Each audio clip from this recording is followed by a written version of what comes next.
Today we're diving into The Privilege Race by Brian Thomas, a powerful book that flips our understanding of privilege upside down. Brian Thomas is a Chicago attorney. As the biracial son of a black father and a white mother, he grew up watching his parents confront racism while providing him opportunities he didn't realize were gifts. He writes, "I am a black man in America and I am privileged."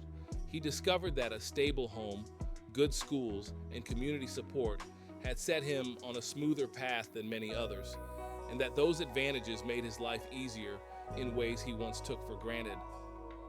Brian talks about how he survived 2 kidney transplants as a young man, proof that no matter the challenge, success can be within reach when you refuse to be defined by circumstances.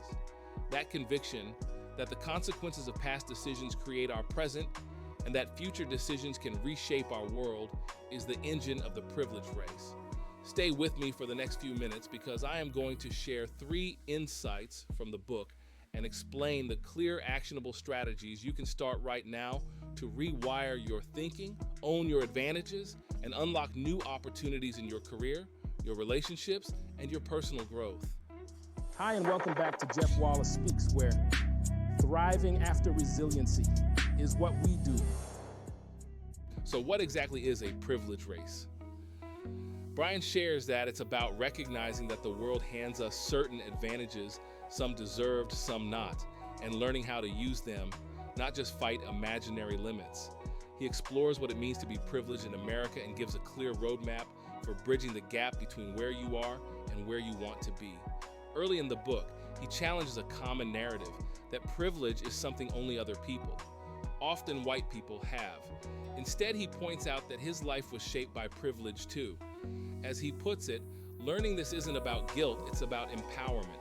He urges us to break any generational hardships holding us back, whether that's poverty, biases, or negative family stories, by refusing to listen to the voice that says, "You can't."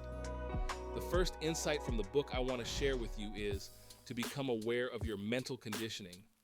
Notice the unspoken scripts you absorbed as a child. Phrases like, "You are not good enough," or "you do not belong." Catch those thoughts, trace them back to their source, and decide which ones to reject. Become conscious of your mind's hidden programming and be intentional in practicing daily to become more self-aware so you can slowly rewrite your inner dialogue. The next insight is about defining your own goals rather than the goals others set for you. Family or society may have handed you a script, maybe to become an engineer or a doctor, but what truly ignites your passion? What do you really want? The voice of, "I have to do what I'm supposed to," can hold you back as much as the voice of, "I can't."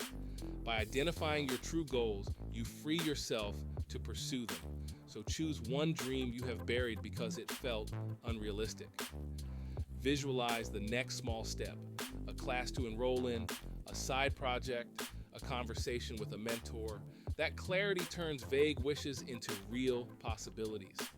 The final insight I will share with you is to cultivate a mindset of what is possible instead of zeroing in on obstacles. This is a lesson many successful people share. Our belief in possibility expands our options.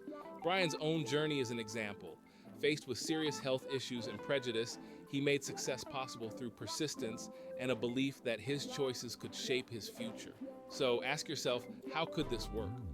This simple question shifts your brain from problem spotting to solution finding. When you pair that mindset with gratitude for the privileges you enjoy, such as access to education, supportive friends, financial stability, you transform advantages into stepping stones rather than taking them for granted. As you listen to this, you might be thinking of your own life. I want you to ask yourself, how does privilege show up in my story? What subconscious limits am I still listening to?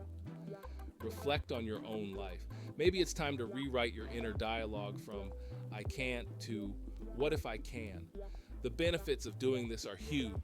You'll get more clarity about your goals, more motivation to pursue them, and a deeper understanding of your place in a changing society. Embrace gratitude and confidence instead of doubt. The Privilege Race's insights also share wider implications for diversity and allyship.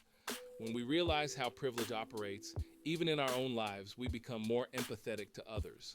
For instance, If you've ever been the first in your family to graduate high school, that is a kind of privilege. Recognizing that can make you a better ally to someone who didn't have that chance.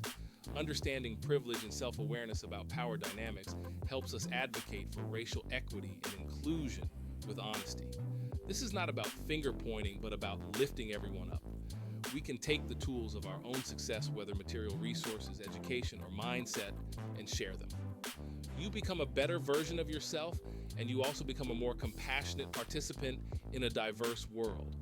I hope this peek into the privilege race has motivated you. No matter where you start, you too can finish stronger.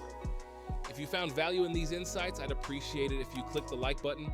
And if you haven't subscribed yet, this moment is the best moment to do so. Leave a comment below about how you plan to seize the privileges in your life or what insights you took away from today. Until next time.